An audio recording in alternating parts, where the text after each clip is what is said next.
Have you ever landed in another country, got into a taxi, and suddenly realized, wait a second, they're driving on the other side of the road? If you've ever traveled between, say, the United States and the United Kingdom, or Japan and Germany, you've probably felt that split-second confusion. Why do some countries drive on the left, while others stick to the right? And more importantly, how did this global divide even happen? It turns out, the answer is rooted in a mix of history, practicality, politics, and even a bit of stubborn national pride. Let's break it down, right here, on History of Simple Things.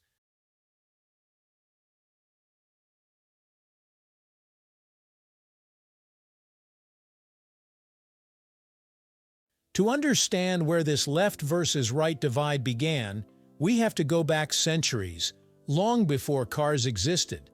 Imagine medieval Europe, knights on horseback, swords in hand, riding down narrow paths. The majority of people were right-handed, so it made sense for riders to keep to the left. Why? Because if trouble came their way, keeping to the left made it easier to draw a sword with the right hand and defend themselves. There's also another practical reason: mounting a horse. Most people mount from the left side of the horse because it's easier for right-handed riders. If everyone is mounting from the same side, it's safer to do so from the left edge of the road rather than the middle, where you'd risk bumping into other riders. This reinforced the idea of keeping left. So for centuries, in much of the world, left-hand travel was the norm. But things started to change in the 18th century, especially in continental Europe. As cities grew and trade expanded, traffic wasn't just about riders on horses anymore.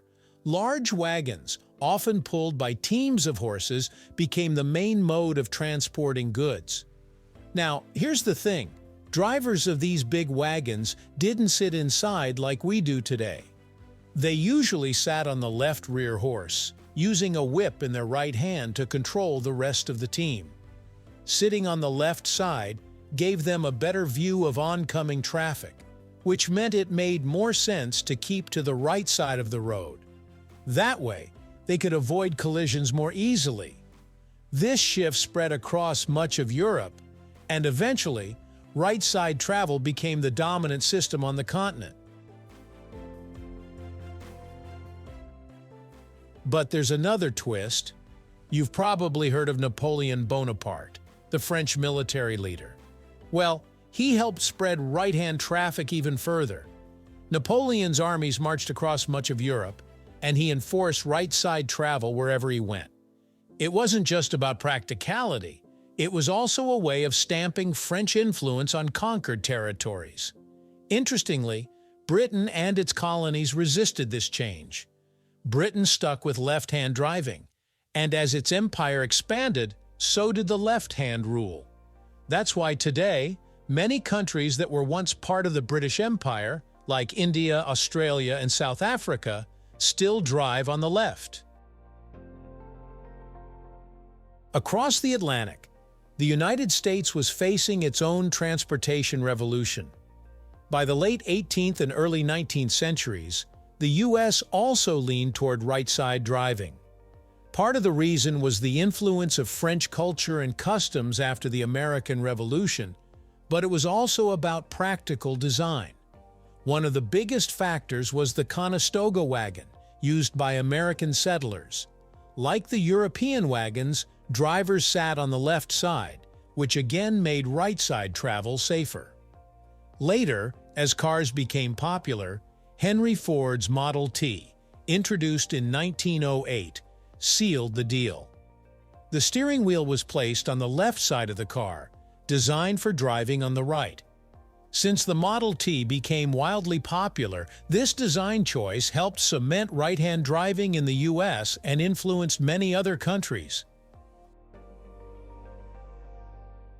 Now you might be wondering, what about Japan?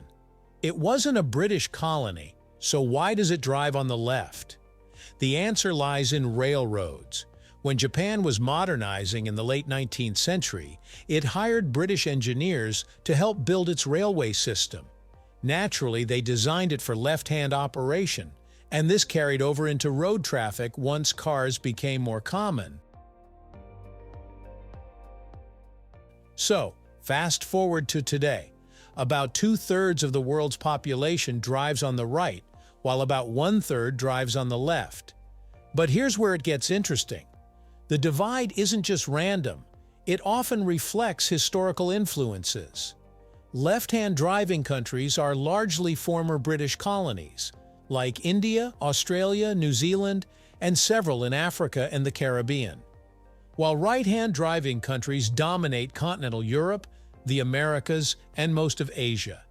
This explains why you see such sharp contrasts. Drive across the border from France into the UK, and suddenly everything flips. You might think that once a country chooses a side, it's locked in forever. But that's not always the case. Several countries have switched sides over the years. Take Sweden, for example. Up until 1967, Swedes drove on the left. But their neighbors, Norway and Finland, drove on the right, which caused constant cross-border confusion and accidents. So the Swedish government made the bold decision to switch. On September 3, 1967, at exactly 5 a.m., Sweden switched to right-hand driving in what was called Dagen H, or H-Day. The change was massive. Road signs, traffic lights, buses, and cars all had to be adapted. Amazingly, the transition went relatively smoothly. Other countries have done the same, often for similar reasons of regional consistency. For example, Samoa switched from right to left in 2009 to align with Australia and New Zealand, its main trade and travel partners. At this point, you might wonder, why don't we all just pick one side and make life easier? Well, it's not that simple. Driving rules are deeply tied to national identity and history. Switching sides isn't just about repainting roads, it would mean changing infrastructure, redesigning vehicles, retraining drivers, and frankly, letting go of tradition. So why do some countries drive on the left while others drive on the right? It's a story that stretches back to knights on horseback, through Napoleon's conquests, to wagon design, and even the influence of car manufacturers. It reflects centuries of history, practical decisions, and cultural pride.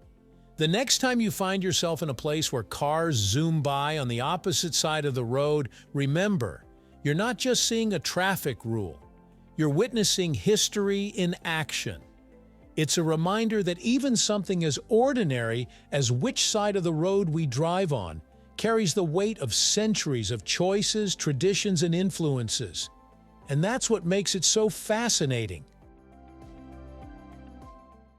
If you enjoyed this video, please check out our other bingeable channels.